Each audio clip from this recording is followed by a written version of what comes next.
चिंता में लगाओगे तो तुम नष्ट हो जाओगे, और चिंतन में लगाओगे तो आबाद हो जाओगे। ये करो। सुखदेव बोले राजन, तुम्हारा तो तुम्हारे लिए तो 7 दिन अभी बाकी हैं। एक खटवांग नाम के राजा हुए सूर्यवंश में, उन्होंने तो एक मुहूर्त में अपने उद्धार का साधन कर लिया। खटवांग गए देवताओं की रक्षा में, दानवों से युद्ध करने, और युद्ध किया, विजय प्राप्त की। देवताओं ने कहा खटवांग से, राजन हमसे कुछ मांगो, तुम्हारे द्वारा हमें राक्षसों से विजय प्राप्त हुई है, कुछ मांगो। खटवांग बोले महाराज मैं क्या मांगू, मैं अब विश्राम करना चाहता हूं, मैं जाना चाहता हूं, आज्ञा दो, हम पर कृपा बनाए रखना, हमारे राज्य पर कृपा बनाए रखना। देवता बोले कौन सा राज्य, कहां का राज्य? खटवांग बोले हमारा राज्य नहीं, अयोध्या नरेश हैं हम। अरे बोले तुम अयोध्या नरेश थे, अब नहीं रहे। तो बोले यहां तो अभी थोड़ा समय हुआ है हमारे पास, परंतु पृथ्वी पर तो युग बदल गए,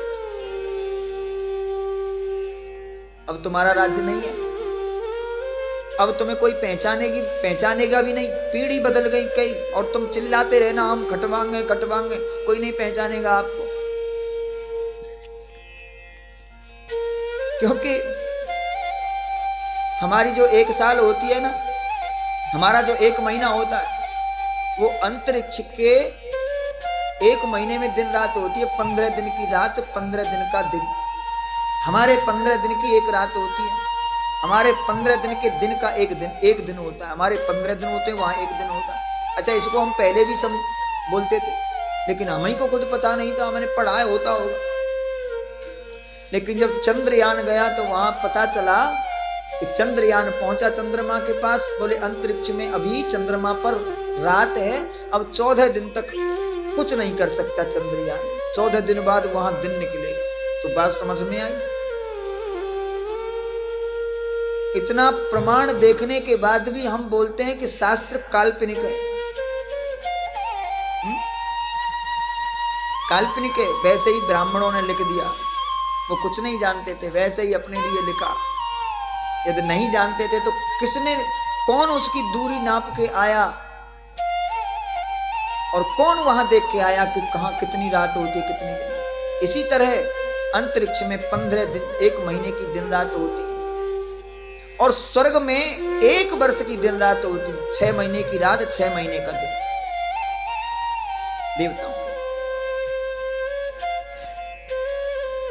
ऐसे ही यदि ब्रह्मलोक में जाएंगे तो और हमारे वर्षों का युग बदल जाते हैं एक क्षण मात्र में।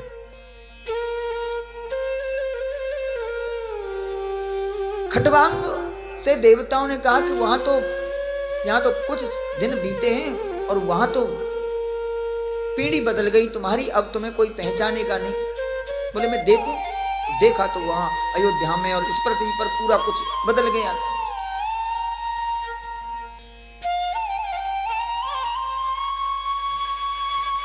देवता बोले तुम कुछ मांगो, क्या चाहते हो? बोले तुम मुझे इतना बताओ कि मेरा जीवन कितना बचा है, इसको मैं कहां बिताऊं, कितना जीवन बचा है। देवताओं ने कहा महाराज तुम्हारा 1 मुहूर्त बचा है, 1 मुहूर्त। बोले तो कोई बात नहीं, अब मुझे कुछ नहीं चाहिए, इजाजत दो। और उन्होंने 1 मुहूर्त में इतना भजन किया, 1 मुहूर्त के भजन करने में उद्धार कर लिया खटवांग ने। सुखदेव जी कह रहे जब खटवांग 1 मुहूर्त में उद्धार अपना कर सकते हैं तो तुम्हारे लिए तो 7 दिन। इसके लिए आप बहुत कुछ कर सकते हैं। जितासनो जित श्वासो जित संगो जितेंद्रियो। जिसकी मृत्यु नजदीक आ गई हो उसे यही करना चाहिए। जितासनो जित श्वासो जित संगो जितेंद्रिय स्थूले भगवतो रूपे मनो संधारयेद्य। मनुष्य को चाहिए कि वो आसन को जीते, आसन जीते। या 2-2.5 घंटे की कथा में 20 आसन बदलते थे। कभी लंबे पैर, कभी टेढ़े पैर, कभी तरह तरह के आसन। कम से कम 3 घंटे एक आसन पर बैठने की आदत डालनी चाहिए सीधे। और इसका अभ्यास डालने वालों की रीढ़ की हड्डी की कभी बीमारी नहीं होती। जो आसन डालने का, जिसको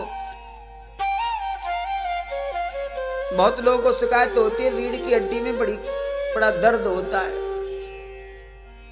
कुछ लोगों को शिकायत हो जाती है, हमारी बार बार डिस्क चली जाती है, क्या बोलते हैं उसको, जहां दर्द होता है डिसी बोलते हैं ना, वो चली गई, उसको इंजेक्शन लगवाते। 3 घंटे एक आसन से सीधे कमर पीठ करके बैठने का जो अभ्यास डाल ले, उसकी रीढ़ की हड्डी की कोई प्रॉब्लम ही नहीं होगी। हाँ, तो जितासनो जित श्वासो, फिर श्वास को जीतो, श्वास को जीतो। श्वास जीतने से आपको फेफड़े के रोग नहीं हो सकते, फेफड़े का रोग नहीं होगा श्वास जीतने से। क्योंकि आज भी श्वास जीत से बेड पर लेटे हुए, और बेड पे लेटकर जो श्वास जीतने का प्रयास कर रहे हैं ना, वो बेड पे पड़े पड़े एक बीमारी ले रहे हैं। क्या? हमारा जो फिल्टर होता है ना, फिल्टर होता है जहां से श्वास आती है, हमारी आती जाती है श्वास, उसमें 3000 छिद्र होते हैं, 3000 छिद्र होते हैं। यदि वो 3000 छिद्र खुले हों पूरे, तो हमारे शरीर में कोई बीमारी नहीं होती। सर्दी कभी नहीं होगी हमको, कभी सर्दी नहीं लग सकती, कभी श्वास नहीं फूल सकती, कभी हमारा दमा टीवी नहीं बन सकती। हम क्या करते हैं कि हम कोई योग व्यायाम नहीं करते, कोई कुछ नहीं करते, पड़े रहते बैठ। आटा बाहर से पिस के आ जाता है, और आजकल तो फिर चक्की पे भी तो कुछ मेहनत करनी पड़ती है ना पिसवाने के लिए। अब वो भी खत्म, पूरा कट्टा लाओ उठा के, पानी बटन दबाओ निकालो, पंखा रिमोट से चलाओ, बोर्ड के पास बेड से उठने की फुर्सत नहीं, टीवी चलाओ, बल्ब रिमोट से जलाओ, रिमोट से बंद करो। ये सब इसका क्या, ये मृत्यु के किनारे आप जा रहे हैं। पड़े पड़े पड़े पड़े बिना व्यायाम के हमारे जो छिद्र होते हैं ना, वो छिद्र धीरे धीरे बंद होने लगते हैं, बंद होने लगते हैं, और वो बंद हो जाते हैं। और एकदम से जब कोई इन्फेक्शन बनता है, तो वो थोड़े से जो छिद्र बचे हैं वो उनमें इन्फेक्शन हो जाता है, तो फिर आपकी सांस फूलने लगती है, फिर वो बेकार हो। इसलिए श्वास जीतनी चाहिए प्राणायाम के द्वारा। योग के द्वारा शरीर को पुष्ट बनाओ, और प्राणायाम के द्वारा श्वास को, ये तो होगा। लेकिन जो हमारा जो स्थूल शरीर तो सुधरेगा, हमारा सूक्ष्म शरीर का भी सुधार होगा, और हमारा ये लोग तो सही बनेगा, वो लोग भी सही बनेगा। तो जित श्वासो जित संगो, संग जीतो, किसी महापुरुष के संग रहो और उसका संग जीतो। वो कैसे चलता है, कैसे बैठता है, कैसे बात करता है, कैसे व्यवहार करता है, उसका संग जीतो। जित संगो जितेंद्रिय हो, क्योंकि जब तक तुम आसन नहीं जीतेंगे, जब तक श्वास नहीं जीत सकते, और जब तक तुम श्वास पर विजय प्राप्त नहीं कर सकते, तब तक आप संग भी नहीं जीत सकते, और जब तक तुम संग नहीं जीत सकते, जब तक इंद्रियों को नहीं जीत सकते। एक क्रम है। और जो इंद्रियों को जीत लेगा, वो संसार से आसानी से इन इंद्रियों को हटाकर उसमें लगा देगा, परमात्मा में लगा देगा इन इंद्रियों। और यही मुक्ति और बंधन है। और फिर उस भगवान का भजन कीर्तन कथा सुनना, पढ़ना, गाना, आनंद करना, भगवान के सानिध्य का अनुभव करना, इसी से कल्याण हो जाएगा। और सुखदेव जी ने उस परमात्मा के 24 अवतारों का वर्णन किया और 24 अवतारों का वर्णन करके सुखदेव बोले, राजन इदम भागवतम नाम, यही भागवत है। तो परीक्षित ने प्रश्न कर दिया, महाराज मैंने, भगवान ने अवतार क्यों लिया और कैसे लिया, इस सृष्टि का सृजन क्यों किया, कैसे किया, कब किया? तो सुखदेव जी ने कहा, राजन जो प्रश्न आपने किया है, यही विदुर जी ने मैत्री जी से किया था और मैत्री जी ने बद्रिका आश्रम में सृष्टि वर्णन की कथा सुनाई। विदुर जी ने कहा मैत्री जी से, महाराज इस भगवान के जो अवतार हुए 24 की तो गणना है, असंख्य अवतार हैं भगवान के, रोज अवतार होते हैं। आवेश, प्रवेश, प्रादुर्भाव, अंश, कला और पूर्ण, 6 प्रकार के अवतार होते हैं। आवेश, प्रवेश, ये 2 अवतार रोज होते हैं और कई बार होते हैं और कहीं भी हो सकते हैं।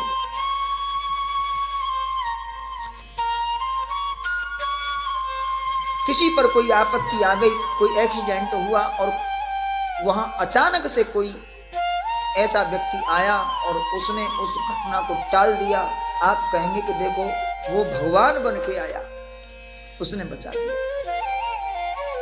वो भगवान बन के नहीं आया, उसके अंदर भगवान ने प्रवेश करके, भगवान ने ही उसके द्वारा तुमको बचाया।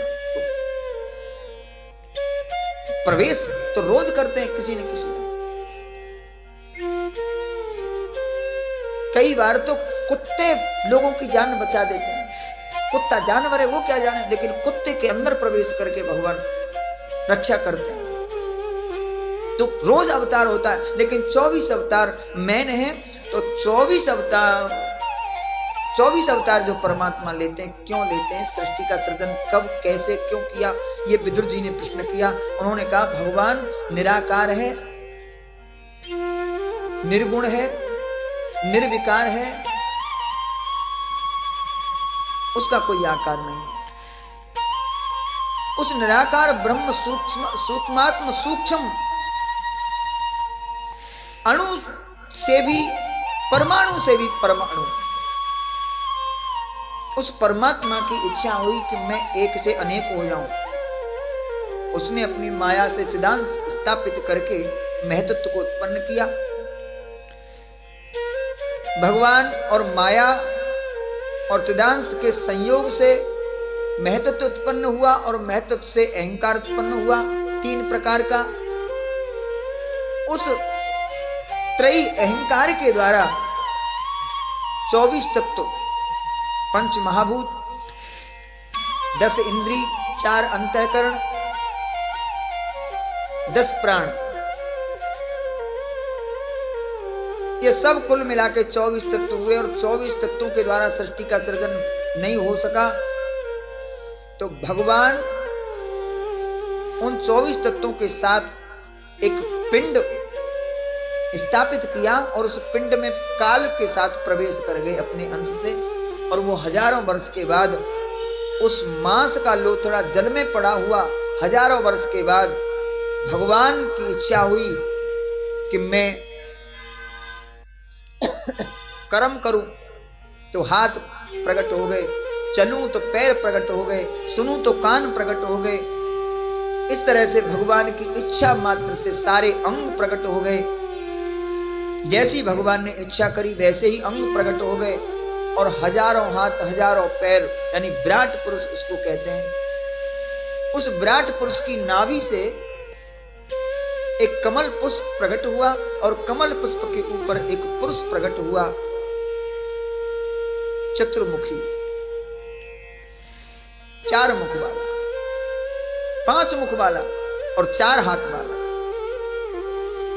उसने देखा कि मैं कौन हूं, क्या हूं, अचानक से मैं कौन आ गया। तो वो जब विचलित हुआ तो उस पानी पर दो बबूले दिखाई दिए और बबूले फूटे, उस पर दो अक्षर दिखाई दिए, त और प। वो समझ गया, क्योंकि ये ब्रह्म भगवान की ही एक विभूति है, वो समझ गए। तो उन्होंने ध्यान किया, बोले जो मुझे उत्पन्न करने वाला है, जो भी है उसी का ध्यान किया, जैसा भी है उसका आह्वान किया, आंख बंद करके पुकारा। असंख्य वर्षों के बाद भगवान चतुर्भुज रूप में ब्रह्मा जी के समक्ष प्रकट हुए, जिनको विष्णु के नाम से हम जानते हैं।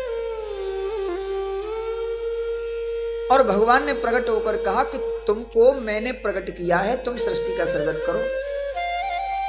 कैसे करूं, कैसे होगा, मैं तो कुछ जानता नहीं। भगवान बोले जानोगे। भगवान ने अपना ज्ञान ब्रह्मा जी को दिया। जिस हाथ में शंख था, वो शंख वाला हाथ ब्रह्मा जी के वक्ष स्थल से छाती से स्पर्श कराया, और छाती से जैसे स्पर्श हुआ भगवान के हाथ का, ब्रह्मा जी को वेद का ज्ञान प्रकट हो गया, ज्ञान प्रकट हो गया। और वेद में जैसी सृष्टि की कल्पना भगवान ने करी थी, उस वेद को पढ़कर आज्ञा दी कि इस वेद में जो मैंने आज्ञा दी है, वेद में जो लिखा है सृष्टि का रूप स्वरूप, उसके द्वारा तुम सृष्टि बनाओ। ब्रह्मा जी बोले भगवान मैं सृष्टि तो बनाऊंगा, लेकिन इतना बड़ा काम मुझे सौंप रहे, यदि मैंने कर भी लिया तुम्हारी कृपा से, हो सकता है मुझे अहंकार हो जाए तो मेरा तो पतन हो जाएगा। भगवान बोले तुम्हारा पतन नहीं होगा, इसलिए मैं तुम्हें एक उपाय देता हूं। क्या?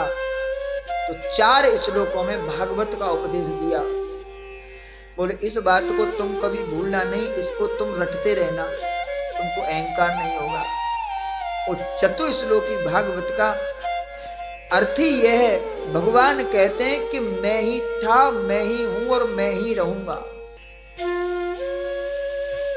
जन्म से पहले मैं था, सृष्टि से पहले मैं था, सृष्टि के मध्य में मैं हूं और सृष्टि के अंत में भी मैं ही रहूंगा।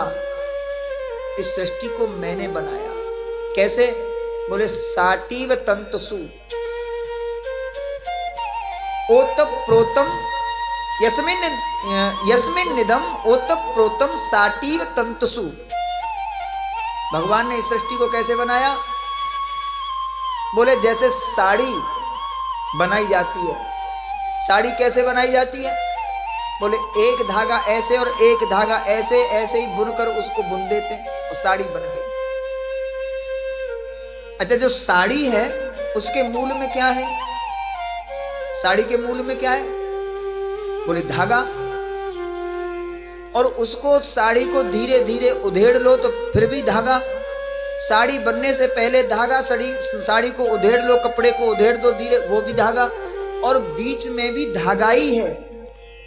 जैसे कपड़े के आदि में धागा था, धागे से कपड़ा बना, और कपड़े के मूल में धागा ही है, और धागे के बाद, कपड़े के बाद भी जब कपड़े का अंत होगा तो भी धागा ही बने धागा। इसी तरह जैसे धागा ओतप्रोत है साड़ी में, वैसे ही भगवान इस संसार में ओतप्रोत हैं। हर जगह भगवान है। भगवान कैसे? इस सृष्टि के सृजन करने में भगवान ही उपादान कारण है। 3 कारण होते हैं कोई वस्तु का निर्माण करने के लिए। क्या? एक तो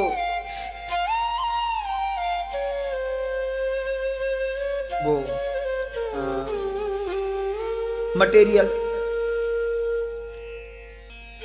और एक औजार, कोई मशीन भी तो चाहिए। जैसे कुम्हार घड़ा बनाता है, कुम्हार जब मटका बनाता है तो उसमें क्या चाहिए? मिट्टी चाहिए और चाक चाहिए और और कारीगर भी चाहिए, उसको भी कला आनी भी चाहिए। कौन, कितने हुए? 3। यानी मिट्टी बर्तन बनाने वाला कुम्हार, उसके बाद उसका चाक, और तीसरा मिट्टी। जब 3 मिलेंगे तो फिर मटका बनेगा। 3 में से एक की भी कमी होगी तो नहीं बन सकता।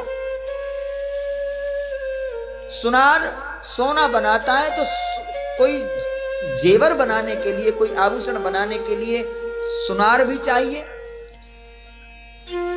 और सोना भी चाहिए, और उसके पास वो भी काटने छाटने वाला कुछ औजार भी चाहिए, हथियार भी चाहिए, 3 चाहिए।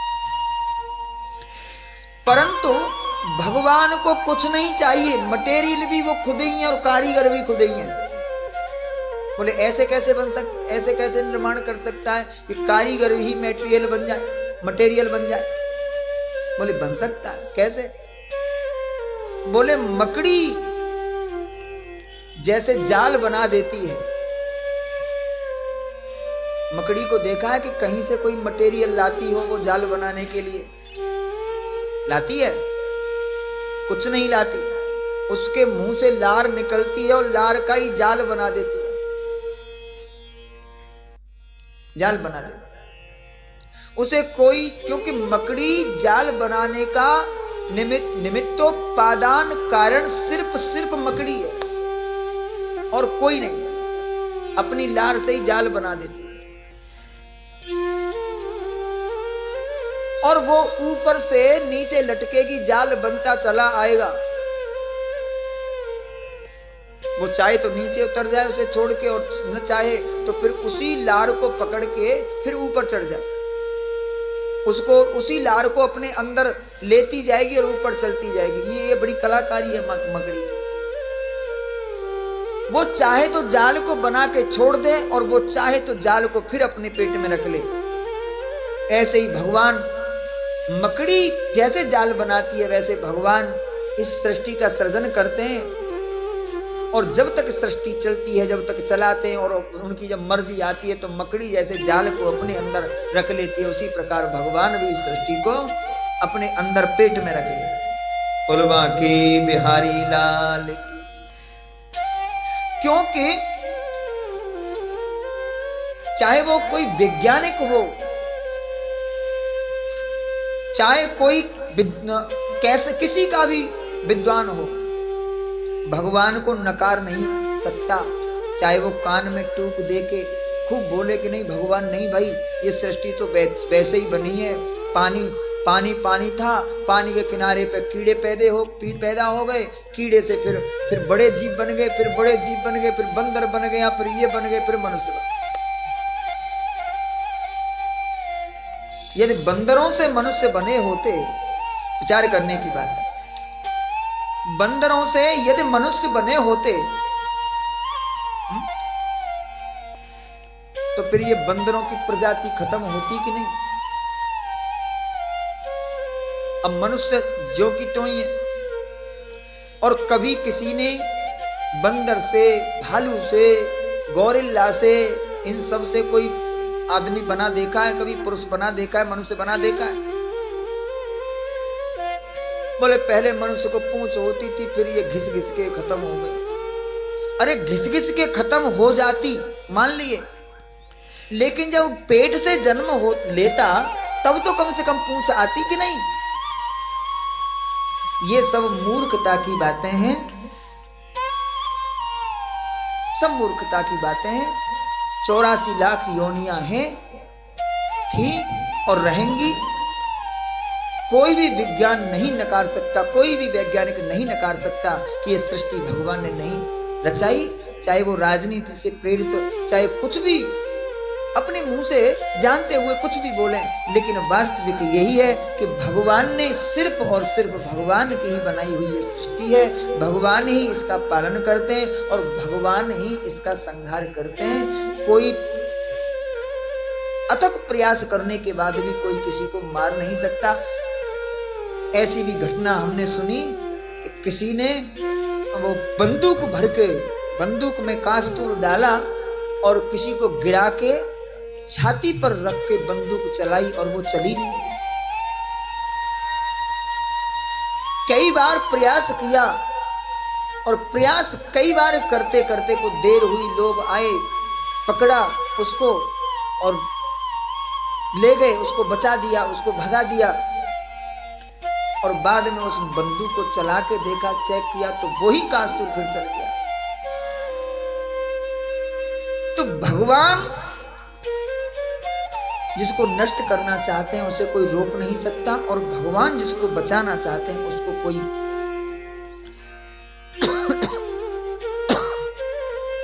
बचा नहीं सकता। इसलिए भगवान ही पालन करते हैं, भगवान ही रक्षा करते हैं, और भगवान ही सृजन करते हैं, भगवान ही संहार करते हैं, भगवान ही पालन करते हैं। ये बात कभी नहीं भूलना चाहिए, कभी मत भूलो, और उनसे यही प्रार्थना करते रहो।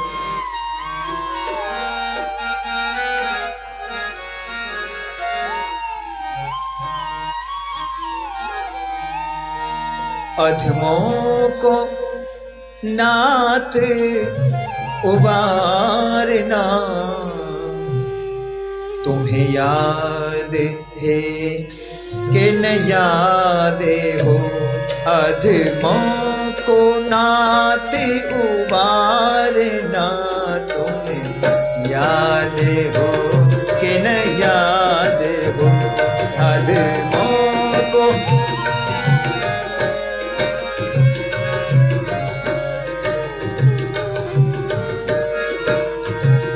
अधमों को नाथ उबारना, तुम्हें याद हो कि न याद हो। मदखल जनों का उतारना, तुम्हें याद हो कि न याद हो। मदखल जनों का उतारना, तुम्हें याद हो कि न याद हो। अधमों को नाथ उबारना, तुम्हें याद हो कि न याद हो।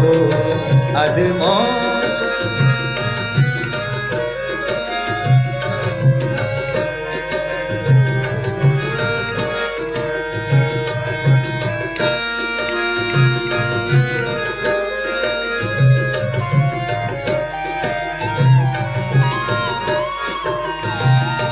प्रहलाद जब मरने लगा, खंजर पे सर धरने लगा।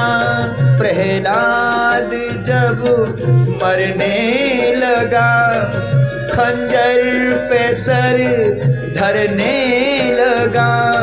प्रहलाद जब मरने लगा, खंजर पे सर धरने लगा।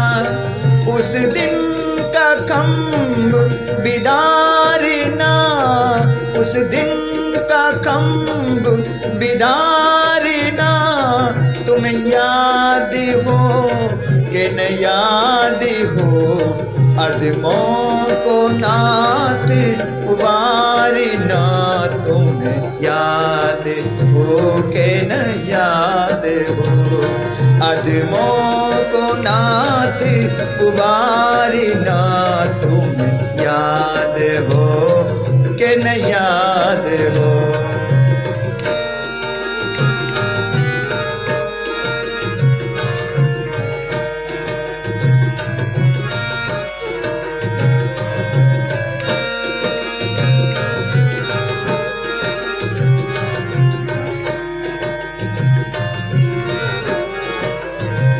धृतराष्ट्र के दरबार में, धृतराष्ट्र के दरबार में, दुखी द्रौपदी की पुकार में।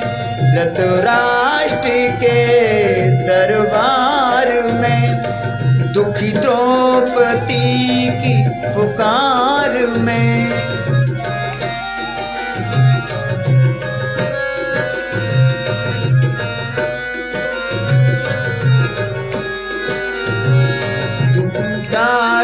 के दरबार में, धृतराष्ट्र के दरबार में, दुखी द्रौपदी की पुकार में, साड़ी के थान संभारना, थाली साड़ी के थान संभारना, तुम याद हो के न याद हो, अदमों को नाथ उबारना, तुम याद हो के न याद हो, अदमों को नाथ।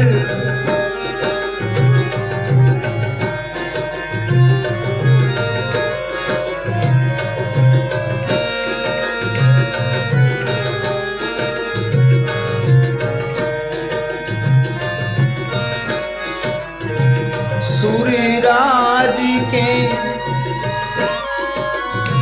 सूरराज ने जो किया प्रलय, ब्रजधाम बहने के समय, सूरराज ने जो किया प्रलय, ब्रजधाम बहने के समय, गिरवर नखों पर धारना, गिरवर नखों पर धारना, तुम याद हो के न याद हो, अदमों को नाथ उबारना, तुम याद हो के न याद हो, अदमों को।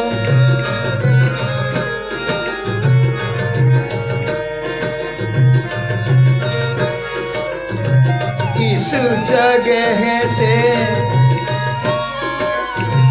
इस जग से बिंदु निराश है, केवल तुम्हारी ही आस है, इस जग में बिंदु,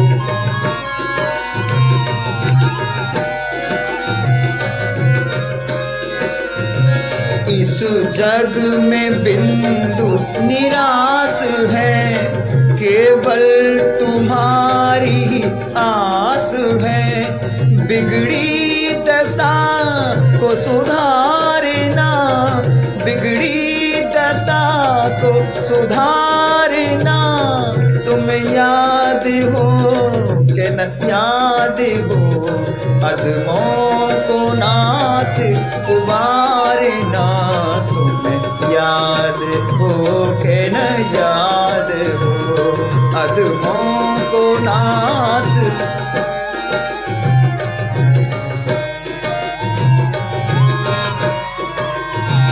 मदखल जनों का उतारना, मदखल जनों का उतारना, तुम याद हो के न याद हो, अदमों को नाथ उबारना, तुम याद हो के न याद हो, तुम्हें याद हो के न याद हो, तुम्हें याद हो के न याद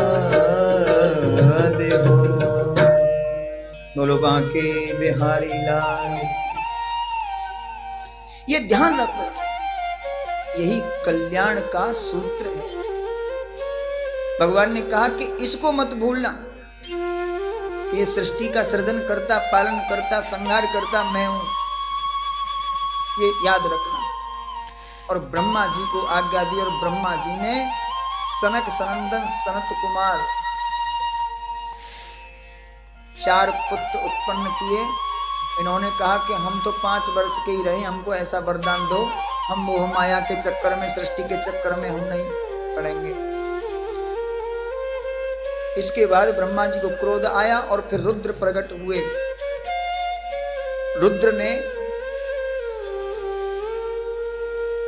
रुद्र भी सृष्टि के योग्य न समझकर ब्रह्मा जी ने कहा तुम तपस्या करो, संहारक देवता बनो। इसके बाद 10 पुत्र हुए। वशिष्ठ भृगु, पुलस्त, पुलह, क्रतु, अंगिरा, नारद, दक्ष आदि 10 पुत्रों का जन्म हुआ। लेकिन सृष्टि आगे नहीं बढ़ी। तत्पश्चात इन्होंने ध्यान किया और ध्यान कर रहे थे तो इनके दाएं बाएं अंग से एक स्त्री पुरुष का जोड़ा उत्पन्न हुआ, जिस पुरुष का नाम था स्वयंभु मनु और स्त्री का नाम था सतरूपा। इन्होंने तपस्या करी। तपस्या करके ब्रह्मा जी से कहा, हे पिताश्री हम क्या करें? तो ब्रह्मा जी ने आज्ञा दी कि तुम सृष्टि का सृजन करो। इन्होंने सृष्टि का सृजन किया और 3 संतान उत्पन्न हुए, सतरूपा और स्वयंभु मनु से 3 संतान उत्पन्न हुए।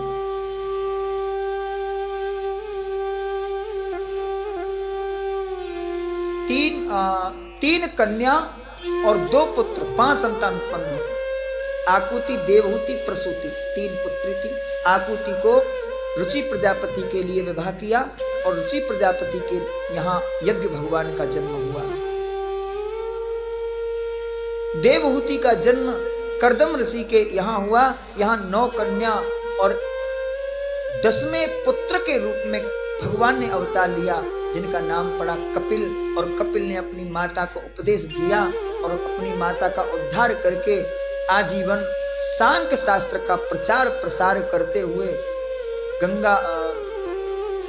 गंगा सागर में जाकर अपना निवास स्थान बनाया। आज भी गंगा सागर दर्शन करने जो जाते हैं, गए हैं, वहां कपिल मुनि का आश्रम बना हुआ है। और ऐसे शुभ तीर्थों में, शुभ स्थानों में कथा सुनने का अलग ही आनंद है और अलग ही पुण्य फल मिलता है। देखो कथा यहाँ हो रही है, यह भी बहुत पुण्य स्थल है। इसलिए नहीं कि यह मंदिर है, इसलिए कि यह हिमालय है, यह शिव की भूमि। दूसरा यहाँ मंदिर है, परंतु जो हमारे तीर्थ हैं, नदी है, नदी कोई भी नदी के किनारे, जो हमारी प्राचीन नदियां हैं, नदी के किनारे को क्या कहते हैं? नदी के किनारे को क्या कहते हैं? बोले नारायण तीर्थ कहते हैं उसको। आपने नाम सुना होगा किसी से, बोले नारायण तीर्थ। तो नारायण तीर्थ कहाँ होता है? बोले नदी के किनारे। नारायण तीर्थ कहते हैं नदी के किनारे। यमुना नदी, गंगा नदी और जितनी भी कथा हुई नदी के किनारे होती हैं ज्यादातर, क्योंकि वो नारायण तीर्थ होता है। अन्य क्षेत्र में कथा सुनने वाले को जो पुण्य फल की प्राप्ति होती है, उसी अनुष्ठान को यदि यमुना के किनारे या गंगा के किनारे या गोदावरी आदि नदियों के किनारे बैठकर किया जाए तो ये 100 गुना फल प्राप्त होता है अनुष्ठानों का। ये शास्त्र का वचन है, आचार्यों का वचन है। तो गंगा सागर में जाके निवास स्थान बनाया। तीसरी कन्या थी प्रसूति और प्रसूति के गर्भ से 16 कन्याएं हुई। इनमें से 13 कन्या धर्म को ब्याही गईं और धर्म की एक पत्नी थी मूर्ति और मूर्ति से नर नारायण का जन्म हुआ और नर नारायण ने बद्र का आश्रम में तप किया और एक सहस्र कवची दैत्य से युद्ध किया। एक दैत्य था, उसने तपस्या करी और तपस्या करके ब्रह्मा जी प्रकट किए और ब्रह्मा जी ने कहा तुम वरदान मांगो। बोले मुझे अमर कर दो। ब्रह्मा जी बोले अमर तो नहीं करेंगे, और कुछ मांगो। बोले तो मुझे 1000 कवच दो, मेरे शरीर पे 1000 कवच तैयार कर दो, प्रकट कर दो, और मुझे वरदान दो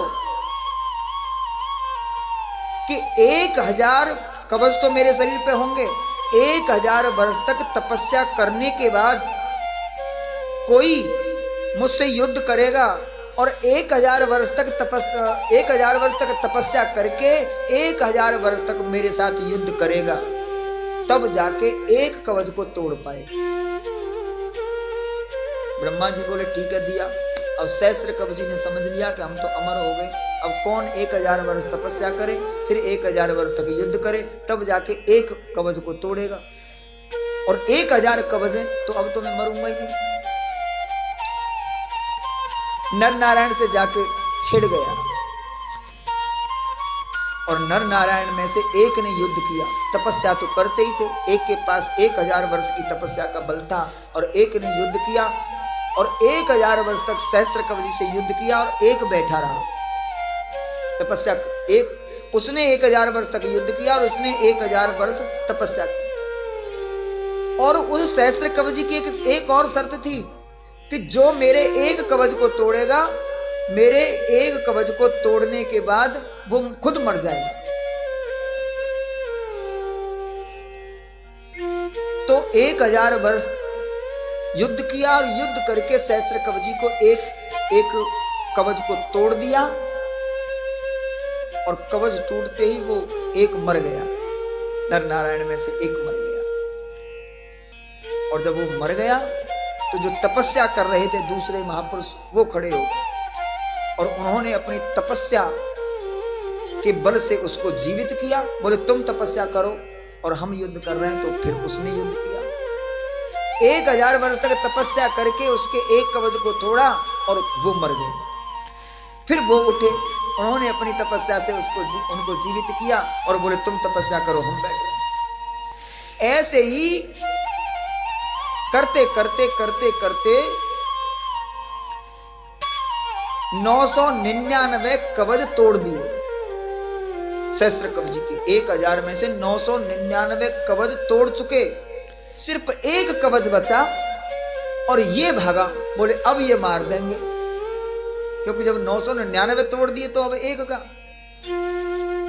वो भागा और सूर्य के यहां जाके छुप गया। सूर्य ने उसको अपनी शरण में रखा और सूर्य ने आग्रह किया कि अब छोड़ो, अब तो ये भाग रहा है, पीठ दिखाने वाले को क्यों, कोई बात नहीं। और द्वापर में यही नर नारायण कृष्ण और अर्जुन के रूप में आए और अंतिम में जो लड़ाई करनी थी वो अर्जुन को करनी थी, यानी नर को करनी थी। तो नर अर्जुन बन के आए। और ये सहस्त्र कवची जो दैत्य था ये भगवान का भक्त हो चुका था, नारायण का भक्त हो चुका था उनका प्रभाव देख के। फिर सूर्य की संगति की और वही सहस्त्र कवची दैत्य कर्ण बन के आ गया। और जब युद्ध आरंभ हुआ तो देवताओं ने विचार किया कि वो तो बात सतयुग की थी, सतयुग में तो हजारों वर्ष तपस्या भी कर सकते हैं और 1000 वर्ष युद्ध भी, लेकिन द्वापर तो एक छोटा, ये तो 18 दिन का युद्ध है, मात्र 18 दिन युद्ध होगा। और इसका कवच जब टूटेगा, जब 1000 वर्ष तक तपस्या करे कोई, कैसे करेगा? तो इंद्र आए और इंद्र ने कर्ण से वो कवच मांग ले गए, क्योंकि अब की बार नर के द्वारा इसको मरना था। मांग, देखो दुष्ट ही रहे, ये कोई बहुत बड़ी बात नहीं है। सो सहस्त्र कवची कभी दुष्ट था, राक्षस था, लेकिन जब सूर्य की संगति करी और नर नारायण का युद्ध के माध्यम से ही सही उनका संग हुआ, नारायण का प्रभाव देखा और सूर्य नारायण का संग किया, तो वो भी भगवान का भक्त हो गया। और कर्ण के जैसा त्यागी, कर्ण के जैसा बलिदानी कभी नहीं हुआ। पता होते हुए दुर्योधन के पक्ष से युद्ध किया और अपने भाइयों के साथ युद्ध किया और जानबूझकर अर्जुन के द्वारा मारा। बहुत बड़ा बलिदान। और एक कन्या पितरों को लिए ब्याही, प्रसूति से जन्मी, और एक कन्या रुद्र के लिए ब्याही, शिव के लिए ब्याही, और शिव के लिए ब्याही थी, उसका नाम था सती। सती के कोई संतान हो गई। अपने पति के यज्ञ में, अपने पिता के यज्ञ में अपने पति का अपमान देखकर वो सहन नहीं कर पाई और क्रोध में भर के अपनी क्रोधाग्नि से उसने अपने शरीर को नष्ट कर लिया। अन्य पुराणों में ये कथा है कि उसी सती ने तत्पश्चात महाराज हिमालय के यहाँ माता मैना के गर्भ से जन्म लिया और पुनः भगवान शिव के साथ विवाह हुआ। ऐसा वर्णन अन्य पुराणों में मिलता है, भागवत में तो नहीं है। तो दो पुत्र थे। एक पुत्र का नाम था उत्तानपाद। आप कई बार कथा सुन चुके हैं। उत्तानपाद की दो पत्नियां थीं, सुरुचि जो अपनी रुचि से काम करे और सुनीति जो अच्छी नीति पर चलने वाली हो, जो नीति को माने वो सुनीति, और जो नीति न माने मन की रीति से चले, जो मन ने कहा वो ही करे, उसको सुरुचि। उत्तानपाद सुरुचि से थोड़ा डरते। दोनों पत्नियों के पुत्र हुए और आपको पता है ध्रुव पिता की गोद में थे, उत्तम चढ़ रहे थे, गोदी में चढ़ने का प्रयास कर रहे थे। उसी समय ये दृश्य सुरुचि बर्दाश्त नहीं कर पाई और उसने हाथ पकड़ा ध्रुव का और एक तरफ जमीन पर पटक दिया। बोले, बालक तू इस गोदी में बैठने का अधिकारी नहीं है, और तू इस गोदी में बैठना चाहता है तो पहले तपस्या कर, और तपस्या करके फिर मर जाना, फिर मेरे गर्भ से जन्म लेना, फिर तू इस गोदी में बैठेगा। क्योंकि तू तो एक दासी से घिरी हुई औरत से जन्मा बालक है, क्योंकि तेरी माता का यहाँ दरबार में कोई इज्जत मान सम्मान नहीं है। रोता हुआ ध्रुव माता के पास आया और माता ने बड़ा सुंदर उपदेश उसको दिया। पुत्र, ये मनुष्य का जन्म होता ही तपस्या के लिए है। तपस्या के लिए। तपस्या किसको कहते? बोले, धर्म के लिए कष्ट सहना ही तपस्या होती है। जंगल में जाकर सांस बंद करके आंख मूंद के बैठ जाने को ही तपस्या नहीं कहते। धर्म की रक्षा के लिए कष्ट सहना भी तपस्या ही होती है।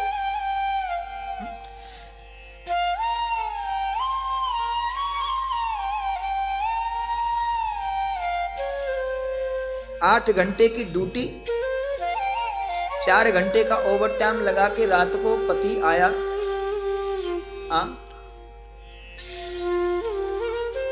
और पत्नी ने फिर उसको अपशब्द कहे, गुस्सा किया, लड़ाई झगड़ा किया उसके साथ, और उसके बावजूद भी हारा थका पत्नी की कट शब्द सुनने के बाद भी यदि रात को चैन से सो जाए तो उससे बड़ा तपस्वी कोई नहीं है। हाँ, यही तपस्या है कि उसको सहन करके और अपना कर्म करता है। और पत्नी भी ऐसा ही व्यवहार करती है कि पूरी सेवा करते हुए पति के कट शब्दों को सुनकर और अपने धर्म पालन में, अपने कर्तव्य में लगी रहे और कष्ट को नजरअंदाज कर दे। यही तपस्या। इसलिए मनुष्य का जन्म होता ही तपस्या करने के लिए है। इस जीव का जन्म, मनुष्य जन्म होता ही तपस्या के लिए है, चाहे किसी भी प्रकार की हो।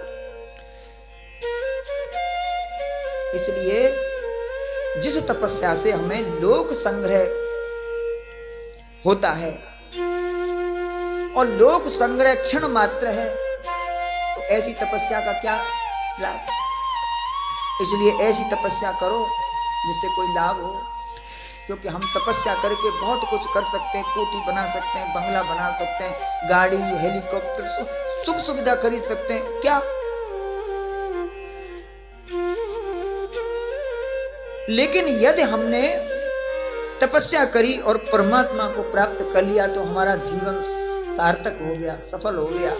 इसलिए पुत्र, मनुष्य तो सभी तपस्या करते हैं, कोई छोटी कोई बड़ी, लेकिन तुम यदि मेरे पुत्र हो तो तुम वास्तविक तपस्या करो, और ऐसी तपस्या करो कि तुम अपनी तपस्या के प्रभाव से इस राजा की गोद नहीं, उस परमपिता की गोद में बैठ के आओ, उनका प्रेम प्राप्त करके आओ।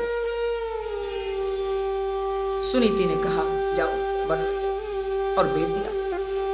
रास्ते में देवर्षि नारद मिल गए। देवर्षि नारद ने बहुत डराने का प्रयास किया, लेकिन वो डरे नहीं। बोले बाबा, जंगल के पशु पक्षी खा जाए तो अच्छा है। हमारी माता ने कहा है कि यदि ये मनुष्य जन्म पाकर तपस्या के द्वारा भगवान प्राप्त नहीं कर पाया ये मानव,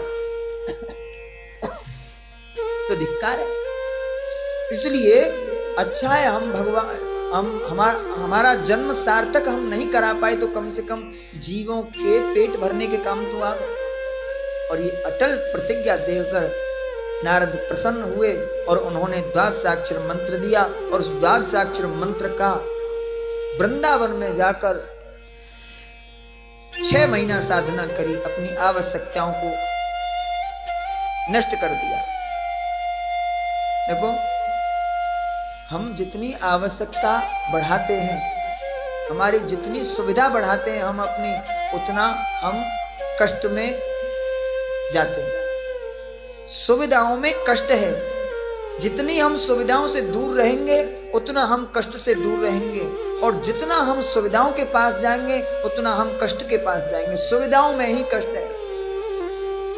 सुविधाओं को छोड़ दो, तुम्हें कोई कष्ट नहीं है। पंखे, कूलर, एसी में सोना छोड़ दो, बिजली का बिल कम आएगा। और मीटर लगवाओ नहीं, कनेक्शन नहीं मत लो, दिया जला के अपना गुजारा करो तो और आनंद।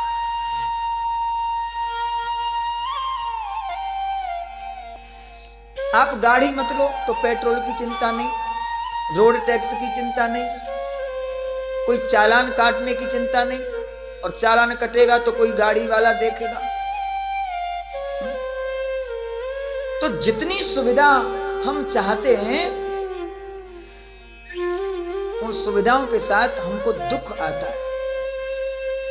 इसलिए देवर्षि नारद ने कहा कि अपने शरीर की आवश्यकताओं को त्याग दो। अब ध्रुव के उस जमाने में कूलर पंखा तो थे नहीं, गाड़ी में तो चलते नहीं थे, कोई बेड पे तो सोते नहीं थे। जंगल में क्या था, उनकी क्या आवश्यकता होगी? बोले आवश्यकता थी क्या? बोले भोजन की आवश्यकता थी, जल की आवश्यकता थी।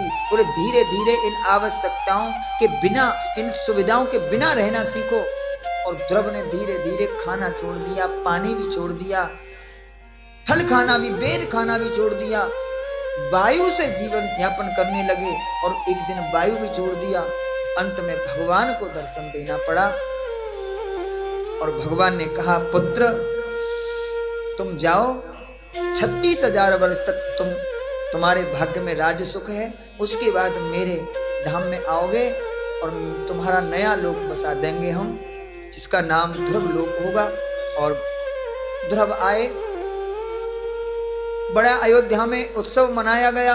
ध्रुव बड़े हुए, विवाह हुआ, राज तिलक हुआ, और महाराज उत्तानपाद संन्यास लेकर चले गए।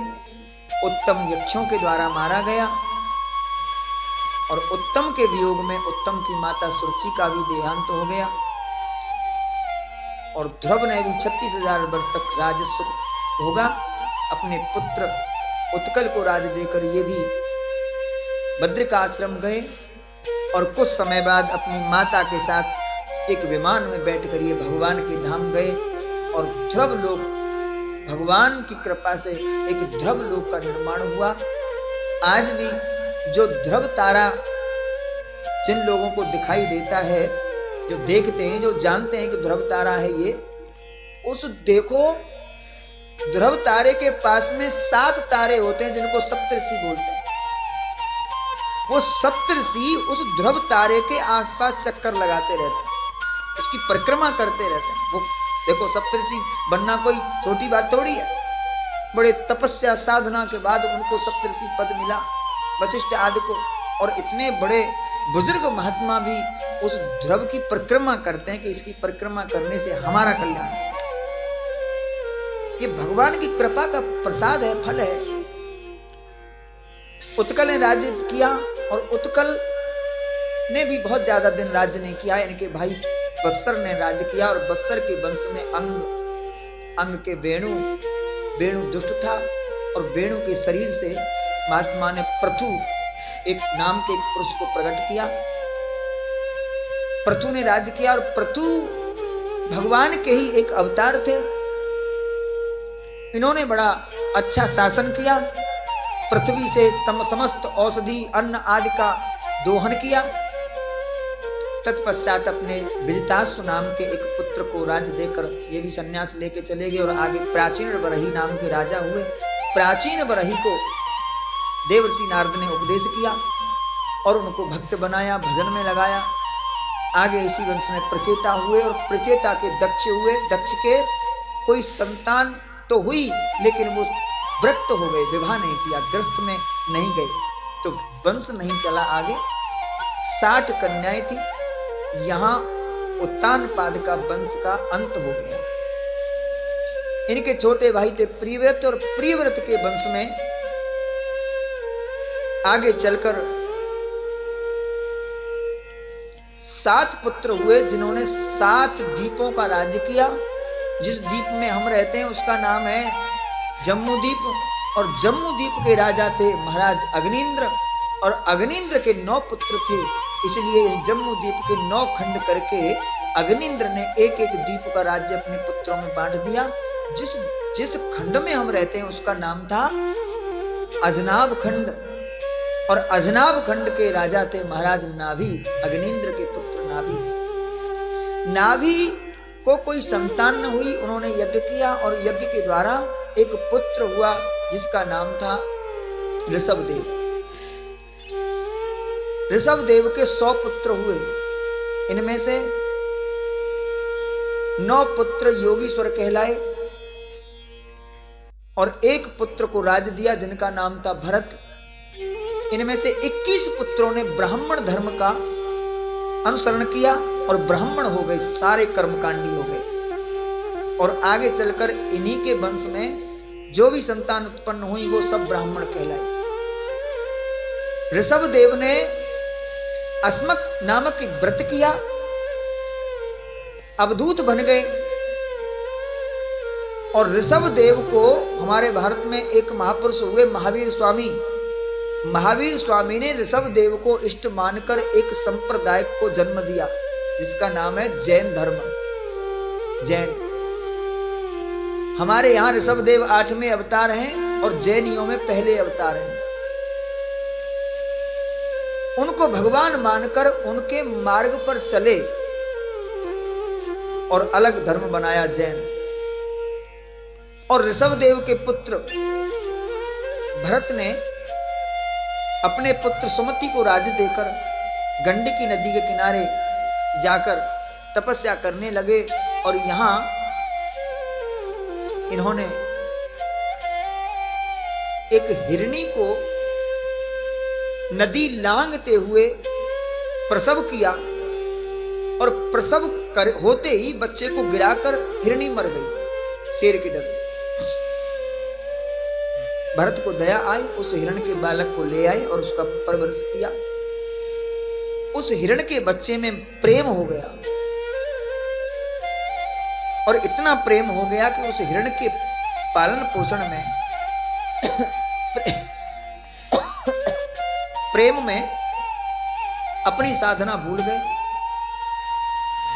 और एक दिन हिरण तो चला गया, अपने बिरादरी वालों के साथ कहीं आया नहीं और हिरण की याद में प्राण त्याग किए भरत ने और हिरण की योनि में जन्म मिला। परंतु साधना के कारण हिरण को पता था कि मैं हिरण क्यों बना। उन्होंने हिरण के शरीर में भी साधना करी और जल्दी उस शरीर को छोड़कर एक ब्राह्मण कुल में जन्म लिया। पिता ने बहुत प्रयास किया, पढ़े नहीं, किसी से बात नहीं करते, किसी से बोलते नहीं और कोई ज्यादा छेड़े तो फिर डांटते उसको। तो लोग बोले ये तो मूर्ख है, जड़ है, तो इसका नाम पड़ गया जड़ भरत। माता पिता का देहांत तो हो गया, बच्चों ने खेतों पर रखवाली के लिए छोड़ दिया। बोले और तो किसी काम का नहीं है, खेतों पर बैठ। लेकिन खेतों की भी रखवाली किसी जानवर को भगाया नहीं। एक भील ले गया, भील के दूत ले गए और माता काली पर उसकी बलि देनी थी। और जब बलि देने लगे तो काली मैया प्रकट हो गई और उस भील को उसके सैनिकों के साथ मार दिया और उससे कहा, पुत्र तुम निर्विघ्न निर्भय होकर जहां जाना चाहो वहां जाओ, आनंद करो, साधना करो, मैं तुम्हारे साथ। उसी गंडकी नदी के किनारे आकर साधना करने लगे। और देखो विचित्र बात, जिस हिरण के कारण भरत की साधना बेकार हो गई, वही हिरण शरीर छोड़कर सिंध सौवीर देश का राजा बन गया। उसको पुरुष योनि में, मनुष्य योनि में जन्म मिला और एक राजा बन गया, रहुगण। वही हिरण रहुगण बन के आ गया। एक बार किसी समर्थ महापुरुष से हमारा संबंध हो जाए, एक बार संबंध हो गया तो हमारा कल्याण निश्चित है, चाहे देर से हो लेकिन होगा। और रहुगण पालकी में सवार होकर जा रहे थे, सत्संगी थे और सत्संग करने जा रहे थे। कपिल मुनि के आश्रम में जा रहे थे। रास्ते में उनका कहार बीमार हो गया, सो कहारों ने पकड़ के जड़ भरत को लगा लिया। वो अवधूत अवस्था थी, उन्हें कोई भान नहीं था, पालकी में लग गए। पालकी हिलने लगी, जो ये कीड़ा मकोड़ा आता तो वो बचा के पैर रखते। तो रहुगण को थोड़ा असुविधा हुई तो रहुगण ने अपशब्द कहना शुरू किया। तो जड़ भरत ने फिर उपदेश दिया और इतना सुंदर उपदेश, भवाटवी आदि की कथा सुनाकर ऐसा उपदेश दिया, अपने बारे में बताया और कहा, तुम्हारा पहले हमसे संबंध हो चुका है, तुम पहले हिरण थे, तुम्हारे द्वारा मेरी साधना खराब हुई। और रहुगण को भी भान हो गया और जड़ भरत को गुरु बनाकर साधना करने लगे रहुगण। कुछ दिन बाद रहुगण का उद्धार हुआ, रहुगण मुक्त हो गए, भगवान के धाम गए और जड़ भरत का भी उद्धार हुआ, भगवान के धाम गए। बोलो गुरुदेव महाराज की। आइए एक भजन और उसके बाद आरती, और कल भगवान श्री कृष्ण का जन्मोत्सव होना है, ठीक है। जन्मोत्सव तो बहुत होने हैं लेकिन कल करेंगे।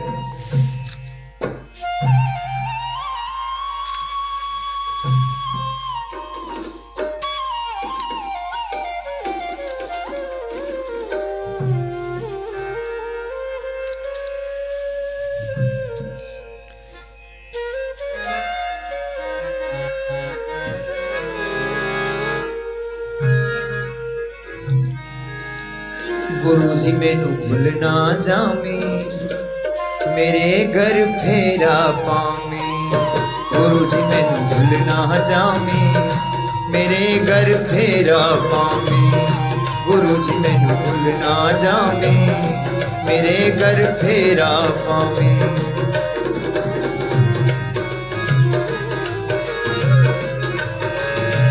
रोंदियां नी अखां दीदार दे लई, हाँ रोंदियां नी अखां दीदार दे लई। गुरु जी मैनू भूल ना जावे, मेरे घर फेरा पावे। गुरु जी मैनू भूल ना जावे, मेरे घर फेरा पावे।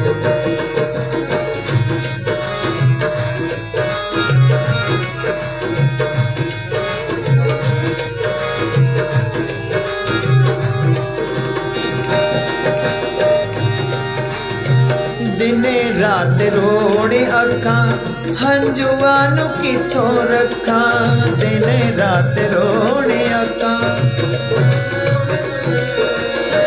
दिने रात रोने अखां हंजुआ नू किथों रखां।